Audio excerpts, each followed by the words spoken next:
In this Godfall review, we'll be discussing the new hack-and-slash action RPG title developed by Counterplay Games and published by Gearbox Publishing. Godfall is an action-packed third-person game that puts its own spin on some cool features from other games such as exploration, hunting missions, and some roguelike elements. You play in the world of Aperion, a futuristic Earth divided into 3 realms: Earth, Water, and Air. You play as Orin, one of the few remaining Valoran knights, masters of combat, equipped with legendary armor called Valorplates. In the starting cinematic, you learn that your brother, Marcos, betrayed the Valoran knights in his own self-interest and by doing so endangered the whole world of Aperion. Now you embark on a quest to stop your brother and save the world from an imminent apocalypse. The story itself is very simple and very straightforward, and Godfall does not have a particularly strong narrative whatsoever.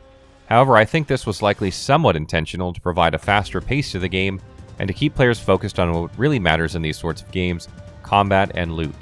There are only 2 NPCs that you talk to during your playthrough, and their conversations are usually straight and to the point, further reinforcing this.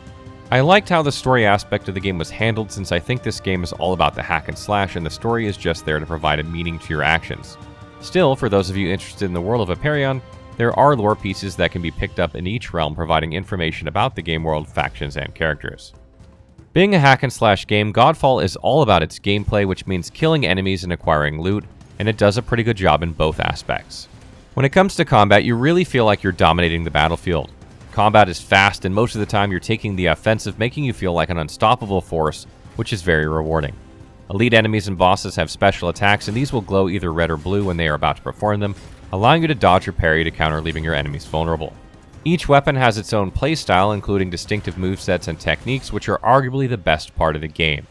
I tried all the weapons during my playthrough, and I was really pleased on how different they feel, even if they are a bit lacking overall in the amount of things you can do. You carry 2 weapons, and you can quickly swap between them mid-combat. This is encouraged even by the Polarity Attack skill, which produces an AoE when swapping and increases your damage.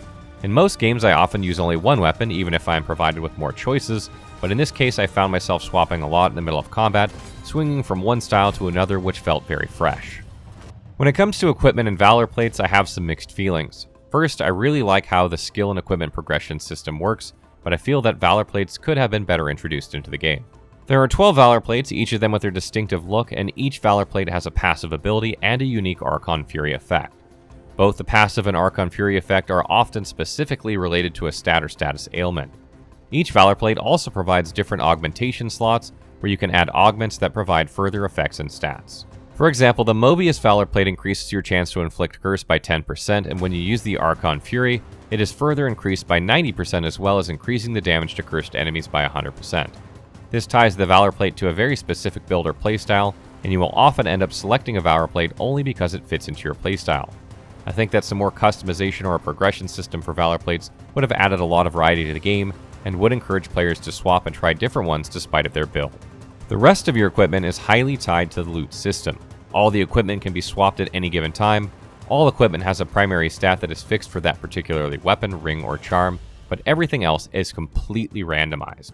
This means that during your first playthrough, you'll be swapping equipment very often to match the loot you are currently finding, which is very fun and stimulates you to keep searching for new gear, keeping you wondering what new effects you will find and how it will change your build.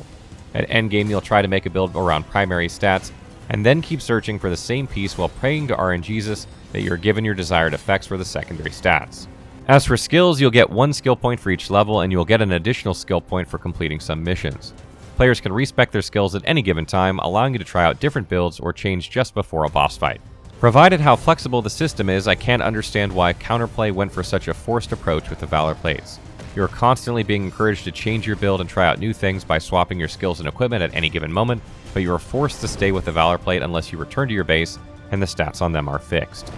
One thing I really like about Godfall is how well it can adapt to how you want to play it. The system reminds me a lot of Monster Hunter World, where you can go to a location to perform a task and then you can decide to get straight into it, or you can take your time while exploring and collecting things.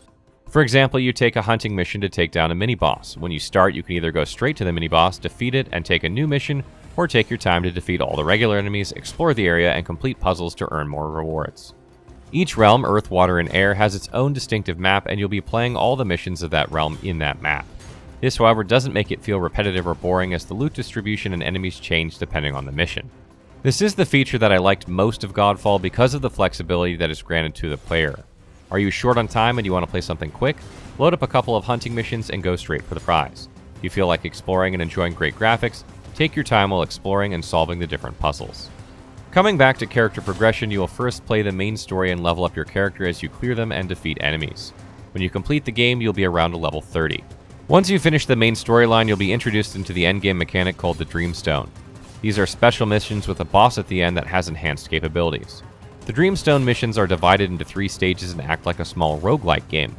Completing the first 2 stages provides you a boon, making your character stronger during the rest of the stages, and it also provides you information about the unique boss enchantment.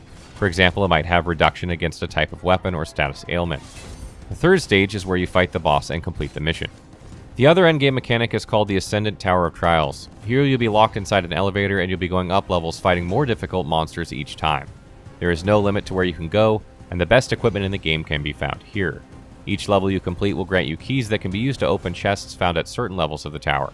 I personally prefer the Dreamstone mechanic as each mission will play out differently and you might need to adapt your boons or equipment to defeat the final boss, while the Ascendant Tower can get repetitive after some time. I played Godfall on PC, but the quality of the visuals are what you might expect of a next-generation game. The ambience, light effects, and character animation are very good. Enemies are very distinctive from one another, and the same goes for Valorplates. The world is very handcrafted, and I often found myself stopping at some locations just to take a look at the fantastic views. Each realm is very distinctive from one another, and the audio effects reinforce that as well. The performance was overall very good, as I only had a couple of stutters now and then when starting certain fights. The music was fitting for the game, but unimpressive. I don't think I can recall a single track from the game, though I don't remember anything feeling out of place. The voice acting was actually very good, though there was not a lot of it in the game. Godfall is priced at $60 USD, which is probably more than I think the game is worth considering the rather short campaign and lack of weapon variety and abilities.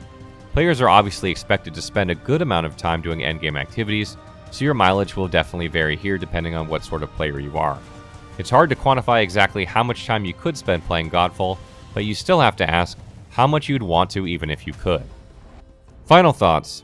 Godfall is a game that I didn't have high expectations for because it didn't exactly have a unique concept, and much of the gameplay mechanics are a combination of other extremely popular games like Warframe, Destiny, and other looter shooters.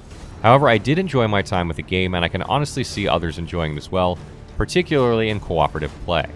For $60 USD, I think you can justify the price if you plan to play with friends, but if you're going to be playing primarily solo, then I suggest waiting for a sale and for the price to come down. Godfall is definitely fun to play, but it is certainly not at the top of its genre and isn't a must-buy day one game.